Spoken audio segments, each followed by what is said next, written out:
This is Miss Anne, coming to you remotely from my kitchen. And today we're going to be making Irish soda bread.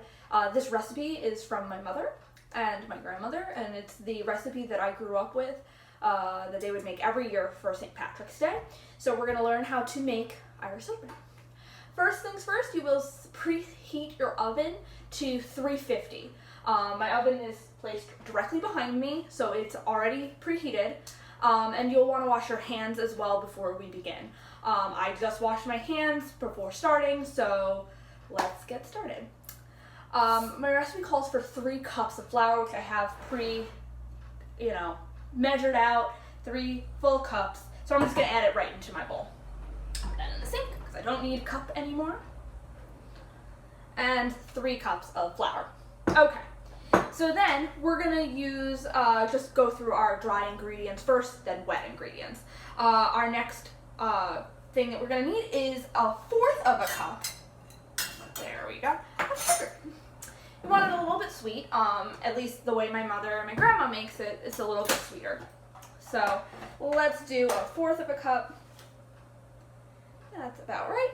Cool. 1/4 of a cup. Excellent. So 1/4 of a cup of sugar. And then we're going to need teaspoons for the rest of the things, for the dry ingredients. 3 teaspoons of baking powder, as per my recipe. Hope I have enough. All right, 1. And I'm using the lid to level everything out. It's a little bit older, so close. Oh, come on. There we go. 2. 3. So that's baking powder. And then we also need 1 teaspoon of baking soda. And so we'll get that. There we go. All right. Now, that should be all of the dry ingredients. You can add a little bit of salt. My recipe doesn't call for it, but you could to bring out the flavors of other things. And so now we're going to go into some of the wet ingredients, so we can add that right in. We're going to start with some oil. I believe it's 3 tablespoons of oil. I'm using canola oil. Vegetable oil is fine. So you could use that too. I think my mom usually uses vegetable oil, but I have canola on hand, so I'm going to use that. 1. All right, here we go. 2.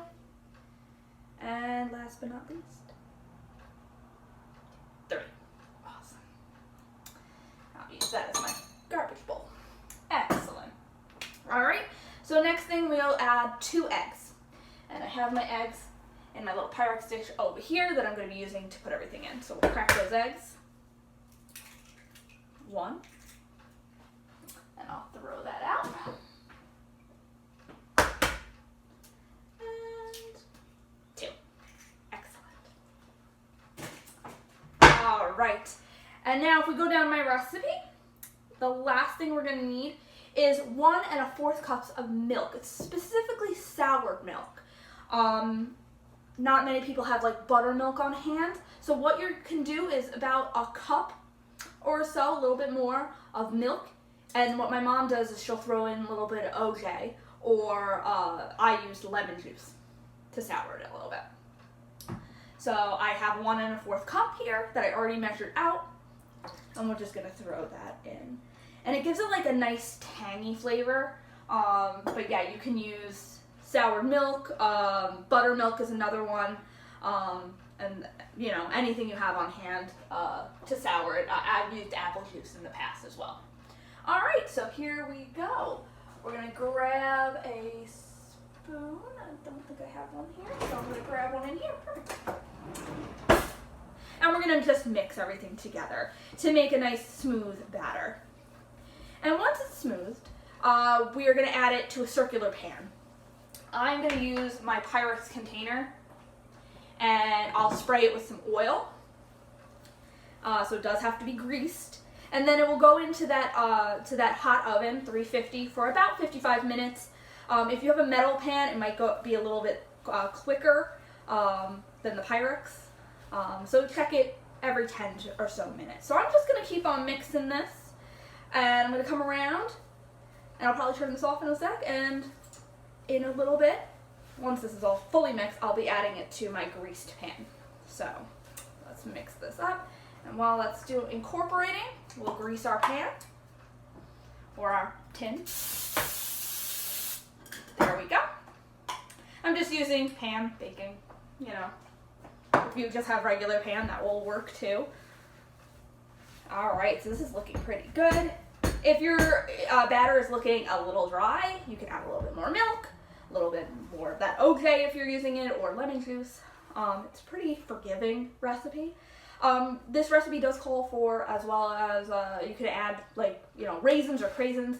I don't usually like it with raisins, so I just don't add it. So you can omit that. All right, so let's add this into our pie pan.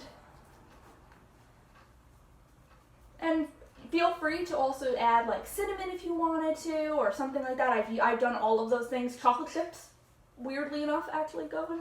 I mean, maybe the Irish people will say that is a terrible plan, but it does work, and it actually is pretty good.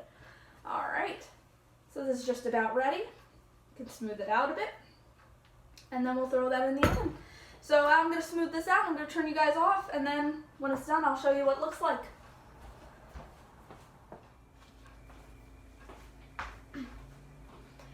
All right, you guys, welcome back.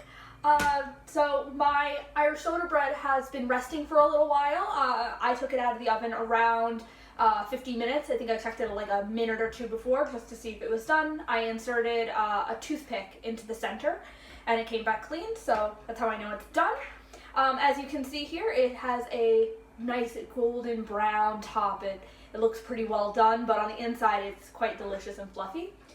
Just to reiterate, I used a circular pie tin. It's about 9.5 inches, and it's a Pyrex container, so a Pyrex, pie tin. And I actually cut a piece for myself, and as you can see, I put some butter on mine. It's great in the morning for breakfast with a little bit of butter or jam. You can have it with a cup of tea. But it's also something that my mom would serve with meals, specifically corned beef and cabbage. You could also have it with stew, so like a beef or a lamb stew. You could also serve it with shepherd's pie or cottage pie. So whatever meal you have going on, you can serve this wonderful Irish soda bread. And I hope that it was easy for you guys to make, and I hope that you'll enjoy this recipe as I have for many years. I want you guys to stay safe out there and be well. I hope to see you guys soon back at our library. All right, you guys, have a good night, okay? Take care.